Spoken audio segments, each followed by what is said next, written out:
여호와께서 이미 큰 물고기를 예비하사 요나를 삼키게 하셨으므로 요나가 밤낮 3일을 물고기 뱃속에 있으리라.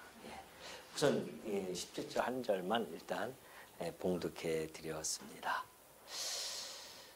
지난 시간에 우리가 살펴보았듯이 하나님의 얼굴을 피하여 다시스로 가던 그 요나, 그 배를 폭풍 가운데 몰아넣으시고 어려움을 주게 되어집니다.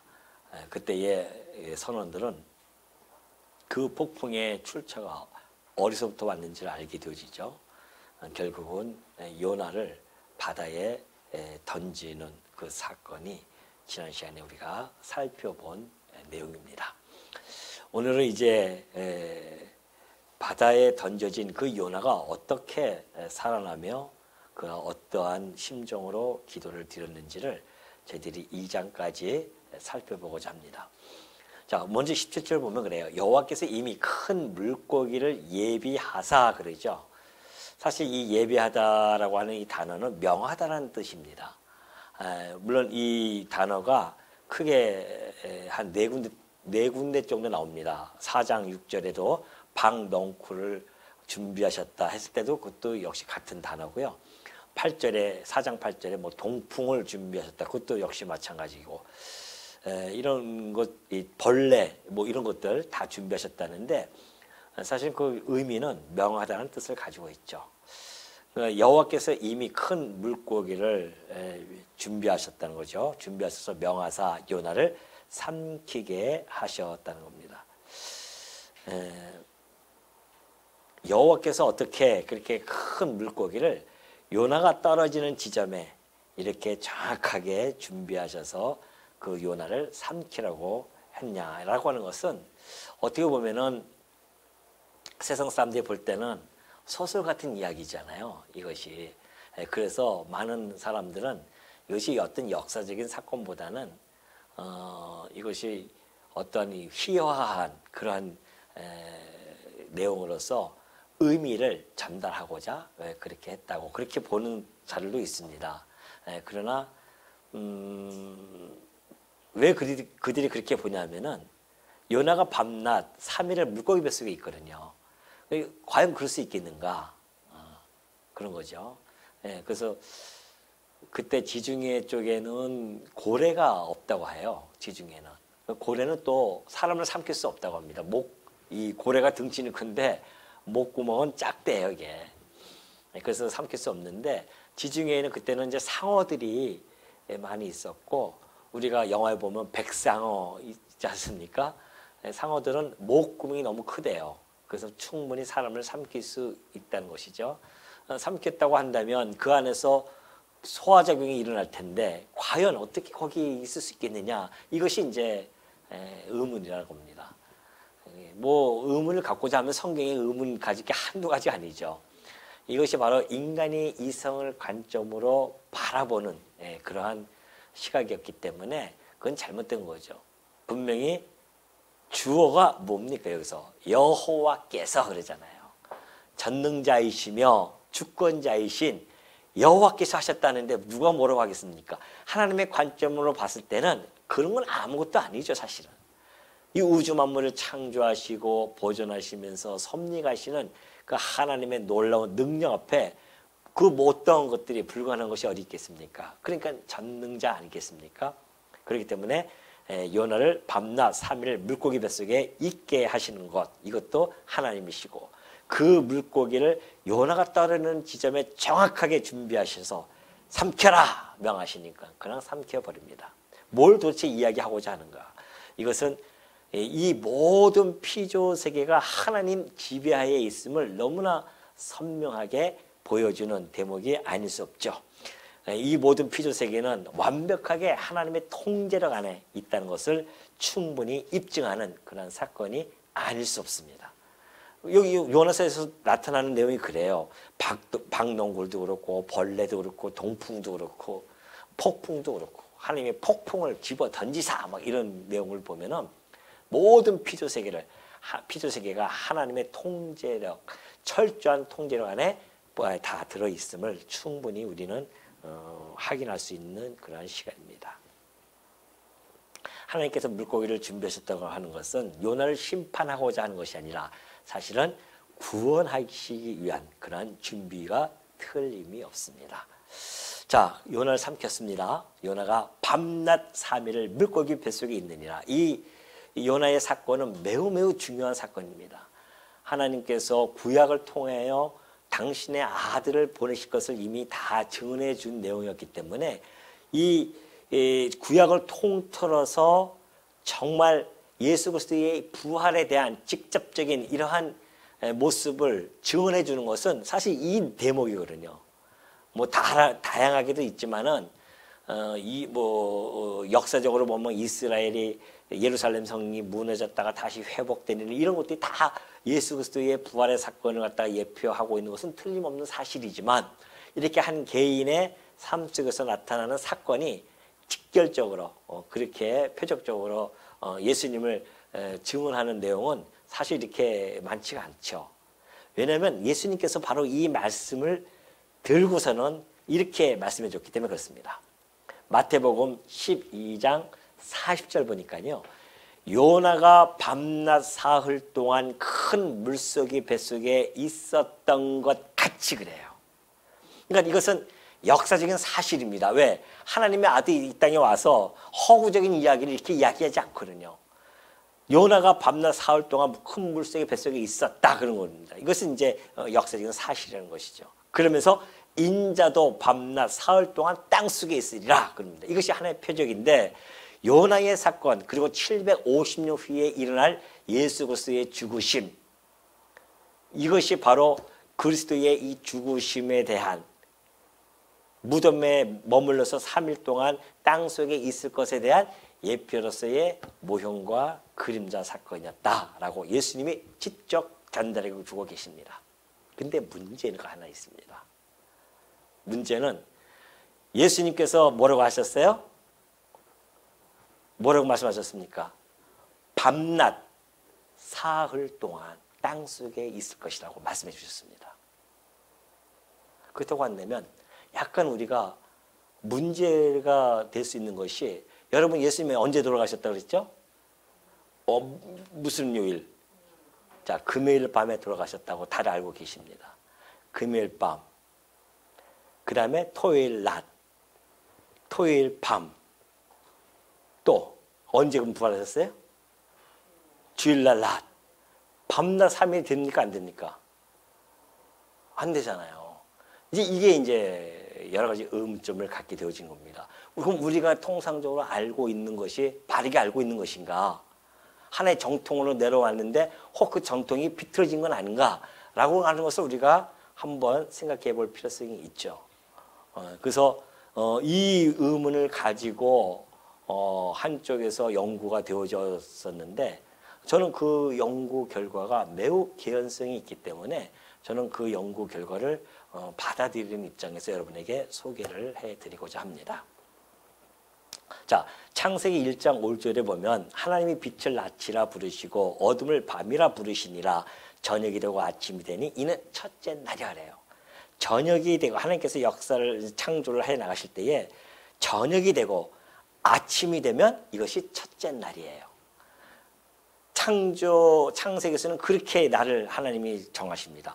그걸 이스라엘 백성들은 그대로 받아들여서 유대인들의 하루 개념은 해가 진 이후부터 그 다음날 해 질 때까지가 하루예요. 이해되시겠죠? 우리는 아침에 해 뜨고 다음날 해 뜰 때까지가 하루입니다. 태양력은. 유대인들은 그렇지 않아요. 해가 질 때부터 이제 그때부터 시작이 되어지는 겁니다. 그리고 다음날 해 질 때가 하루예요. 그게 바로 이 내용 가지고 그렇습니다. 그렇다고 한다면 우리가 이 도표를 보면서 좀 확인해 보도록 하겠습니다. 자, 요한복음 12장 1절에 여기 보니까 자, 여기 요한복음 12장 1절 있죠. 6월절 엿새 전에 예수께서 베다니에 이르시니 그렇게 되어져 있습니다. 자, 6월절 엿새 전이에요. 6월절이 14일이죠. 14일 엿새 전이니까 하루, 이틀, 3일, 4일, 5일, 6일 엿새 전에 예수님께서 이때 베다니 곧 예루살렘 성에 들어가십니다. 9일 저녁에 베다니예요. 베다니는 어디냐면은 나사로를 살리신 곳입니다. 그 집이에요. 그 집에 가신 거예요. 거기는 바로 예루살렘 성이 안에 있는 곳이죠. 그런데 이때 이제 들어오셔서 저녁 때 들어오십니다. 저녁 때 9일날 저녁 때 들어오셔서 이때에 거하기 시작해요. 이때부터. 그렇다고 한다면 우리가 율법에 보면은 6월절을 1월 14일날 6월절 양을 잡기 전에 언제 양을 잡습니까? 가져옵니까? 1월 10일서부터 양을 잡아서 집에다가 놓아야 돼요. 보관을 합니다. 4일 동안 보관을 해요. 그리고 1월 14일날 양을 잡는 거거든요. 자, 그렇다고 한다면은 양을 집에 보관하는 첫 번째 날이 10일 날이었었는데 유대인 달력은 어떻게 된다고요? 밤서부터 하루가 되어져요. 그러니까 이 밤, 이쪽에 이 밤, 9일 날 밤과 10일 날 이 낮에 해질 때까지가 10일이에요. 이해되시겠죠? 자, 그러면 이때부터 예수님이 들어와 계셔요. 한 양집의 보관이 첫째 날이 옵니다. 그리고 두 번째 날 밤에 두 번째 날 보관이 되어지고 세 번째 보관이 되어지고 네 번째 보관이 되어져요. 그리고 6월절 날 6월절 만찬을 준비합니다. 13일 날. 이때가 수요일이에요. 수요일 날 6월절 만찬을 하고 다 준비하고 나서 저녁 때 만찬을 하고 이때 13일 날 잡혀갑니다. 자, 이때 잡혀가는 것이 13일 날 저녁이니까 이때 무슨 요일이에요? 이게 14일이 시작되어집니다. 이때 저녁부터 이렇게 14일이 이제 시작되어지죠. 그래서 예수님이 이때 6월절 밤에 잡혀가십니다. 그리고 6월절 낮에 십자가에서 돌아가셔요. 오후 3시경에 숨지십니다. 그리고 그날 밤부터 수요일 밤부터 예수님은 땅속에 묻히십니다. 밤, 낮, 밤, 낮, 밤, 낮. 딱 3일이에요. 밤낮 3일을 땅속에 이렇게 밤서부터 하루입니다. 그죠? 밤, 낮, 밤, 낮 이틀이에요. 밤 3일. 금요일 밤부터 안식일이에요. 유대인들은. 금요일 밤부터 안식이고 토요일 날 해 질 때까지 안식이에요. 그렇다고 한다면 예수님은 3일째 안식을 온전하게 완벽하게 지내십니다. 그리고 안식 끝나고 나서 그 안식일이 끝나고 나서 그날 밤에 토요일 밤에 부활을 하셔요. 그리고 주일날 아침에 그 안식 첫날 주일날 아침에 마리아가 무덤을 찾으러 간 거예요. 근데 그때 무덤에 예수님이 이미 밤에 부활하셨으니까 안 계신 거죠. 그러니까 예수님 어디 계십니까? 그러니까 예수님은 갈릴리에서 너희를 기다리고 계신다 그래요. 그러니까 예수님이 말씀하셨던 것처럼 밤낮 3일은 이렇게 해석이 돼야만이 완벽하게 해석이 되어집니다. 안 그러면은 우리는 그냥 대충 금요일 밤부터 시작해서 하나, 이틀, 3일이다 이렇게 이야기를 하잖아요. 근데 사실은 그것은 우리가 전통적으로 알아왔던 그러한 날짜였기 때문에 그냥 그런 것보다 이렇게 왔었지 예수님이 말씀하셨던 것처럼 요나가 밤낮 3일 동안 물속에 뱃속에 있었던 것처럼 인자도 밤낮 3일 동안 땅속에 있어야 하리라. 이 말씀이 그냥 우리나라 태양력 날짜로 3일을 이야기하는 것이 아니라 밤낮 딱 3일을 계셔야 된단 말입니다. 그래서 이렇게 계산이 돼야 돼요. 그래서 태양력, 슈퍼 컴퓨터로 뒤돌아보니까 날짜가 이렇게 되어집니다. 이렇게 되어져서 결국은 우리가 알고 있었던 금요일 밤이 아니라 사실은 수요일 밤부터 예수님은 무덤에 들어가셔서 정말 밤낮 3일 동안 꼬박 계시고 마지막 토요일 밤에 부활하시는 놀라운 역사가 벌어진 겁니다. 저는 이거 충분한 개연성이 있다고 봐요. 저도 뭐 금요일 날 했다고 여태까지 그렇게만 알고 있었는데 뭐 많은 사람들이 이런 부분에 대해서 고민을 할 수밖에 없어. 왜 예수님이 밤낮 3일을 계신다고 했는데 어떻게 밤낮 3일이 되느냐. 그러니까 전통 학자들은 이 밤낮 3일을 그냥 그렇게 본 거예요. 그럼 사흘이기 때문에 이것을 그렇게 봐도 된다. 뭐 유대에게는 뭐 이렇게 뭐 얘기한다 하지만은 그러나 설득력이 많이 떨어집니다. 사실은. 이렇게 봐야만이 예수님이 말씀하셨던 그 예언의 말씀이 정확하게 떨어지게 되어지고 이것이야말로 이것이 물론 뭐 우리 구원을 얻는데 뭐 좌지우지하는 건 아닙니다. 그러나 우리가 이렇게도 봐야 되는구나라는 것을 이런 개연성이 분명히 있다는 것을 여러분이 아시고 한번 넘어가는 것이 좋지 않겠나. 그래서 제가 여러분에게 소개를 시켜드린 겁니다. 이해되시겠죠? 예. 2장 1절에 넘어갑니다. 자, 요나가 물고기 뱃속에서 그의 하나님 여호와께 기도하여 이르되 그래요. 2장 1절에 보면은 요나가 물고기 뱃속에서 물고기가 와서 삼켜버렸어요. 사실 이 요나 입장으로서는 이 이상 없는 물고기에 자기 목숨을 그렇게 맡겨야 하는 비참한 상황에 지금 온 거예요. 그러니까 물고기 뱃속이라고 하는 것은 가장 낮고 가장 절망적인 사탕 아니겠습니까? 그냥 물고기 뱃속에서 3일 동안 거기서 있으면서 그 사체들의 냄새가 날 것이고 정말 힘들죠. 가장 절망스러운 그런 상황에서 요나가 할 수 있는 것이 무엇이 있을까요? 그래요. 기도뿐이 없는 거죠. 그래서 그가 여호와 하나님께 기도하게 되어집니다. 이르되 내가 받는 고난으로 말미암아 여호와께 불러 아뢰었더니 그러죠. 고난으로 말미암아 내가 여호와를 불러 아뢰었다. 그러니까 성경에도 너희가 고난을 받는 자를 뭐하라? 기도하라 하는 것이 바로 그 얘기입니다. 고난을 받으면 성도는 기도할 수밖에 없어요. 그래서 주께서 내게 대답하셨고 내가 스올의 뱃속에서 부르짖었더니 주께서 내 음성을 들으셨나이다 그래요.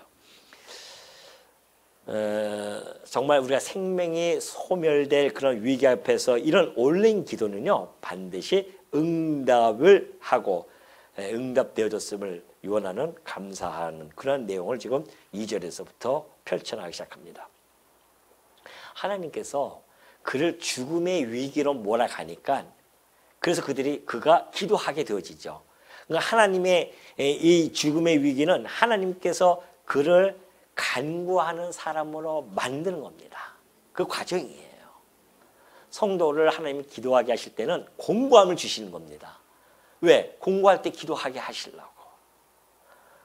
요나는 지금 죽음의 직면 앞에 있었기 때문에 그는 하나님께 간구할 수밖에 없게 되어졌죠. 이것이 하나님이 그를 기도하는 사람으로 만들어 가신다는 겁니다. 그러면서 스올의 뱃속은요 물고기 뱃속이 아니에요. 지금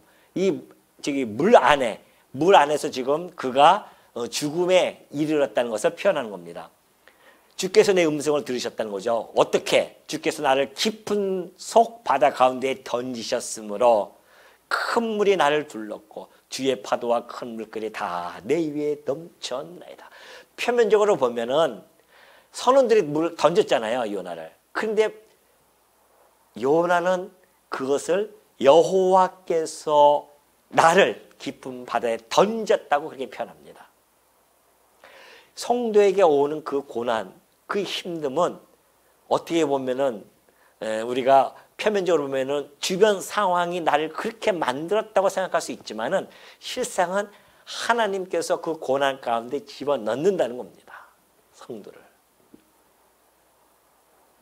물론 왜 그러셨을까요? 유익을 주기 위해 그러겠죠. 성도에게는 유익을 준비해 놓고 고난 가운데 집어넣습니다. 그 성도에게는 고난도 유익이라는 이야기가 바로 그 이야기입니다. 그러면서 파도 큰 물이 나를 둘렀고 주의 파도와 큰 물결이 다 내 위에 넘쳤나이다. 내가 말하기를 내가 주의 목전에서 쫓겨났을지라도 다시 주의 성전을 바라보겠다 하였나이다. 물속이 좀 떨어지는 거예요. 이걸 지금 시적으로 막 표현하고 있습니다. 그 상황 주변의 상황을 그는 충분히 지금 잘 사용하고 있죠. 하나님께서 그 큰 물에 던져버렸는데 큰 물이 나를 둘렀고 주의 파도는 치고 큰 물결이 다가옵니다. 내 위에 넘쳐나 버렸어요. 그래서 그는 깊이 빠지기 시작합니다. 그러면서 그는 말합니다. 그 가운데 주여 내가 주의 목전에서 쫓겨났을지라도. 쫓겨났다고 하는 것은 하나님께서 그를 추방하신 것은 사실은 하나님과의 관계를 완전히 끊기 위해서 그런 일을 행하신 것이 결코 아니라는 것이죠. 단지 그를 징계하고 바른 길로 인도하고자 하시는 하나님의 기쁘신 뜻이 있기 때문에 지금 그를 던졌다는 겁니다. 그는 그 목전에서 쫓겨납니다. 그럼에도 불구하고 그는 다시 주의 성전을 바라보겠다 하였나이다. 요나의 기도가 있었어요. 주여, 내가 지금 주의 목전에서 쫓겨났어요. 내가 이 깊은 바다에 떨어지고 있지만은 그러나 나는 다시 주의 성전을 바라봅니다. 그 이야기는 내가 다시 하나님 앞에서 겸손히 나아가서 하나님의 뜻을 무조건적으로 따르겠나이다. 진정한 회개가 이제 이루어진 겁니다. 바다 위에서 날 던져라 내가 죽겠다고 했던 그 요나의 결단은 결코 회개의 결단이 아니었습니다. 이제 그 물속에 들어갔을 때에 비로소 그는 회개의 결단을 하게 되어진 것이죠. 다시 주의 성전을 바라보겠나이다. 하나님이여 내가 당신의 뜻을 다시 따르겠나이다. 그런 이야기입니다. 물이 나를 영원까지 둘러싸우며 기품이 나를 에워싸고 바다풀이 내 머리를 감쌌나이다. 막 떨어지니까 막 해초가 뭐 머리를 뒤집어 쓰고 막 그랬겠죠. 내가 산의 뿌리까지 내려가 싸우리며 깊은 바다에 막 들어갑니다. 지금 땅이 그 빗장으로 나를 오랫도록 막아 싸우나 나의 하나님 여호와여 주께서 내 생명을 구덩이에서 건지셨나이다. 그래요. 요나가 자신의 그 구원이 완전히 이제는 불가능한 상태까지 이르렀다는 사실을 지금 시적으로 아주 잘 표현해 주고 있죠. 더 이상 어떻게 손 쓸 틈이 없습니다. 지금 어디까지 내려갔기 때문에 산의 뿌리까지 바다에서의 산의 뿌리면 마치 바다 해저 밑에까지죠. 어떻게 거기서 도움을 받을 수 있겠습니까? 우리가 정말 어려울 때는 어쩔 수 없이 우리가 염치를 불구하고라도 주변에 있는 사람에게 돌리잖아요. 전화를 한단 말입니다. 이 어려운 가운데서 빠져나오고 싶어서 그 통신만을 다 연결해 봅니다. 그러나 그 통신만이 딱 끊어질 때가 있어요. 전체적으로. 정말 그 누구의 손길도 도와주지 아니할 그러한 처지에 있을 경우가 있단 말입니다. 하나님께서는 당신의 사랑하는 백성을 연단시키고 다시 끄집어내게 하기 위해서는 그런 아주 최악의 상황으로 몰고 가신다는 겁니다. 왜 그럴까요? 당신의 사랑하는 백성을, 당신이 사랑하는 자를 왜 그렇게 하나님께서는 극한 상황까지 죽음 앞에 그 앞에까지 끌고 가시냐 말이죠. 그래서 모든 인간의 통신이 다 두절되어질까지 하나님께서는 그 가운데 그로 하여금 하나님과 연결되어진 직결되어진 한나이는 여전히 두절되지 않았음을 보여주고 있습니다. 한나이는 뭔지 아시죠? 네, 한나이. 옛날 그 케네디 대통령이 있을 때예요. 이제는 이대로 전쟁이 만약에 핵전쟁이 일어나면 우리는 다 죽는다. 이러다 다 죽어. 뭐 그런 거 유명한 노래 얘기가 있지 않습니까? 우리 이러다 다 죽어요, 그냥. 그래서 소련과 미국이 한라인을 연결합니다. 그래서 직통전화에 여기에 무슨 일 있으면 확인해보고 조짐 있으면 확인해보고 그래서 3차 대전이 일어나지 않도록 3차 대전이 나면 이제 끝나는 거 아니에요? 핵전쟁이 일어나면은 그래서 만든 것이죠. 그래서 이것은 언제든지 직통이 연결되어 있어요. 끊어지지 않는. 그러나 인간이 만든 그 한라인도요. 결국은 끊어질 때가 있단 말입니다. 우리 북한과 한라인 연결했다가 기분 안 좋으면 끊어버리잖아요. 그냥. 그러나 성도에게 한라인은요. 결코 두절되는 법이 없습니다. 하나님과 당신의 사랑하는 백성 간의 한라인은요. 결코 끊어지지 않습니다. 그 한라인의 연결은 뭘까요? 뭘까요? 기도겠죠. 그 기도는 결코 끊어지지 않습니다. 여러분이 기도할 때 그 한나이는 하나님과 직접 연결이 되어져서 하나님이 그 기도를 직접 들으신다는 거 아니겠습니까? 이것이 성도에게 참으로 복된 위로가 아니겠습니까? 이 세상에 그 누구도 위로받을 수 없지만, 그 어떤 사람들에게도 위로받을 수 없지만, 성도에게 주는 그 위로는 오로지 하늘로부터 오는 하나님의 위로만이 진정한 위로라는 것을 우리는 충분히 깨달을 수가 있습니다. 이것이 하나님의 자녀됨의 복된 자녀입니다. 이것이 하나님이 우리에게 베푸신 신령한 복이라는 겁니다. 세상에 그 한나인이 대상자가 누굽니까? 이 세상을 창조하시고 보존하시고 이 피조세계를 당신의 손안에서 마음대로 통제해 가시는 참 주권자이신 하나님, 전능자이신 하나님, 그 하나님만이 내가 그 하나님을 아버지로 모시고 내가 자녀로서 직접 하나님께 연결시켜서 하나님께 도움을 청한다고 하는 것은 성도에게서는 정말 그것처럼 큰 복이 어딨냐 말이죠. 그러니까 요나가 그렇게 이야기하지 않습니까? 6절의 후반절 보면 그죠. 나의 하나님 여호와여, 나의 하나님 여호와여, 주께서 내 생명을 구덩이에서 건지셨나이다. 너의 하나님이 아니에요. 하나님은 나의 하나님이십니다. 물론 더 나아가서는 우리의 아버지시죠. 교회의 아버지시니까 우리의 아버지이신 건 틀림이 없습니다. 그러나 하나님께서는 우리를 한 명 한 명 지명하여 부르셨어요. 뭐 땡처리하듯이 그냥 확 이렇게 해서 땡처리해서 내 자녀 삼아주신 것이 아닙니다. 십자가에서 죽으신 것은, 그리고 우리를 오직 우리는 부르심을 받는데, 저 세상에서 부르심을 받을 때 하나님은 직접 지명하여 호명해서 부르십니다. 상현아, 너는 내 아들이라. 이것이 여러분에게도 동일한 거 아닙니까? 하나님이 여러분을 직접 호명해서 이 자리에 앉히셨단 말입니다. 그래서 하나님은 여러분의 나의 하나님이 되어지시는 겁니다. 요나에게만 하나님이 아니에요. 성도에게는 다 각자 나의 하나님이 되어지십니다. 나의 아버지가 되어지셔요. 뭐가 두려움이 있습니까? 아직도 걱정이 있습니까? 염려거리가 있어요? 그러면 나의 하나님이 아니죠. 그 하나님은 너의 하나님이기 때문에 나하고는 상관없는 하나님이 되어져 버립니다. 나를 지명하여 불렀다는 것을 까마득하게 잊어버리는 겁니다.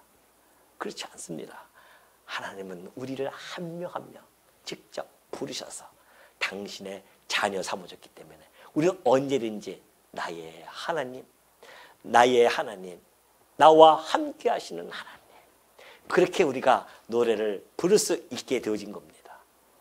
요나도 마찬가지예요. 나의 하나님, 나의 하나님 여호와여, 주께서 내 생명을 구덩이에서 건지셨나이다. 믿음의 사람들을 하나님께서는 그렇게 건지십니다. 시편의 다윗도 그렇게 표현했듯이 기가 막힐 웅덩이, 기가 막힐 이 구덩이에서, 얼마나 그 구덩이가 넓고 깊으면 기가 막힐 정도로 그곳에서 나를 건지셨나이다. 다윗은 끊임없이 한나이를 연결해서 하나님께 기도했던 자였습니다. 요나도 지금 그걸 이야기해주고 있는 거죠. 바로 그때에 하나님은 물고기를 보낸 겁니다. 이런 기도할 때에 하나님이 물고기를 보냈다는 거 아니겠어요? 그리고 요나를 삼킴으로 그를 구원에 이르게 되어집니다.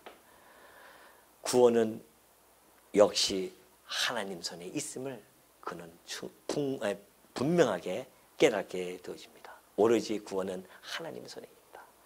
여러분, 죽고 사는 것이 하나님 손에 있는 겁니다. 성도에게 있어서는 그 죽고 사는 것 하나님 손에 달려져 있어요.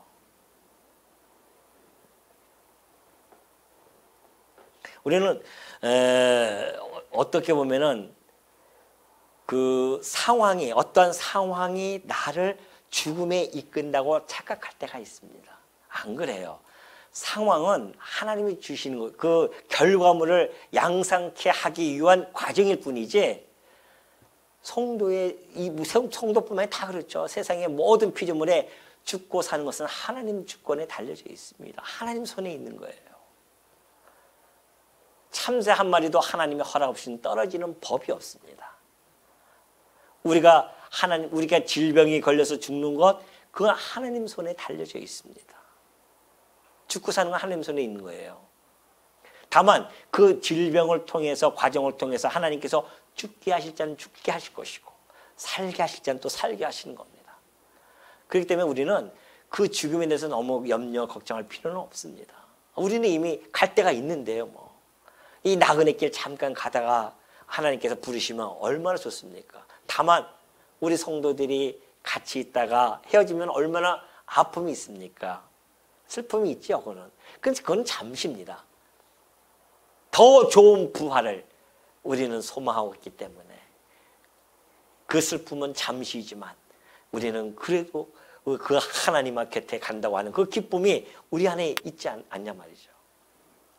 그것처럼 이 죽고 사는 것이 구원의 문제는 하나님 손에 있음을 우리는 잘 알기 때문에 지금 요나가 이 죽기까지 이르렀지만은 그는 하나님께서 그를 물고기 뱃속에 집어넣음으로 그를 살리시는 이런 모습을 보여주고 있습니다. 그러면서 내 영혼이 내 속에서 피곤할 때에 내가 여호와를 생각하였더니 내 기도가 주께 이르렀사오며 주의 성전에 미치었나이다. 내 속에서 피곤했대. 영혼이 피곤하다고 하는 것은 이 원어 자체가 무덤가에 들어간다는 뜻을 의미를 가지고 있습니다. 영혼이 얼마나 힘들며 무덤가에 들어가는 막 찰나였었어요. 그때에 여호와께서 내가 여호와를 생각했다는 것은 기도한 거 아닙니까? 기도했더니만 내 기도가 주께 이르렀다는 것입니다. 상달이 되어졌어요. 가장 절망스러울 때 기도를 했더니만 여호와를 생각해서 기도했더니만 상달이 되어졌어요.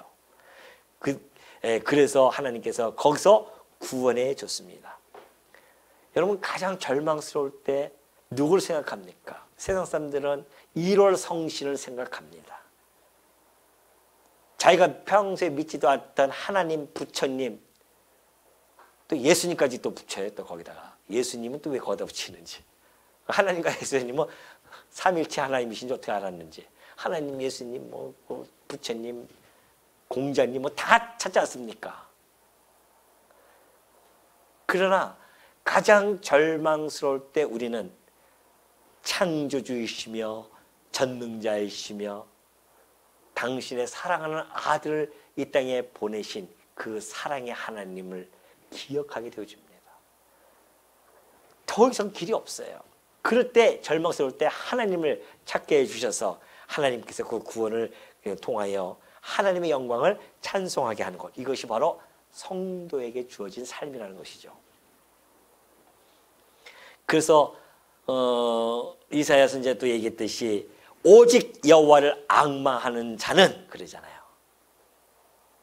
오직 여호와를 앙망하는 자. 혹시 여러분이 다름질하다가 피곤하고 곤비해져 있습니까? 아니면 혹시 걸어가다가 지금 피곤하여 있습니까? 여러분의 삶 여정 속에서 지금 지치고 쓰러져 있습니까? 뭘 해야 될까요? 뭘 해요? 여호와를 앙망하십시오. 오직 여호와를 앙망하는 자는 새 힘을 얻는다고 했습니다. 마치 독수리가 날개를 치며 올라감같이. 이것이 바로 성도에게 주는 힘입니다. 우리는 앙망할 자가 있어요. 얼마나 행복합니까? 우리는 독수리가 날개치며 올라갈 수 있는 새 힘을 주시는 그 앙망의 대상이 있단 말입니다. 그분이 바로 여호와 하나님이시라는 사실을, 그분이 바로 우리의 아버지라는 사실을 우리는 요나서를 통하여 다시 한번 생각할 수밖에 없습니다. 8절을 보면 거짓되고 헛된 것을 숭상하는 모든 자는 자기에게 베푸신 은혜를 버렸사오나 나는 감사하는 목소리로 주께 제사를 드리며 나의 소원을 주께 갚겠나이다. 구원은 여호와께 속하였나이다. 그래요. 자, 갑자기 거짓되고 헛된 하나님을 경외하지 아니하는 자들과 요나를 지금 비교 대조하고 있습니다. 거짓되고 헛된 것을 숭상하는 자들이 있어요. 하나님을 믿지 않는 자들이 있습니다.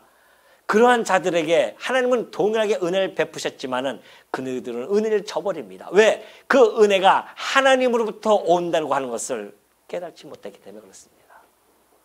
하나님으로부터 오는 그 은혜로 말미암아 내가 기동하고 숨쉬며 움직여 살아간다고 하는 것을 그들은 몰라요. 그러니까 그 은혜를 저버립니다. 그러나 요나는 너무나 잘 알고 있었어요. 지금 이 절망적인 상황 속에서 나를 구원해 주시는 분이 하나님이라는 사실을 너무나 잘 알고 있었기 때문에 그들과 비교하면서 나는 그들과 다릅니다. 하나님의 은혜를 저버리는 자들과 달리 나는 감사하는 목소리로 주께 제사를 드리겠나이다. 나의 서원을 주께 갚겠나이다.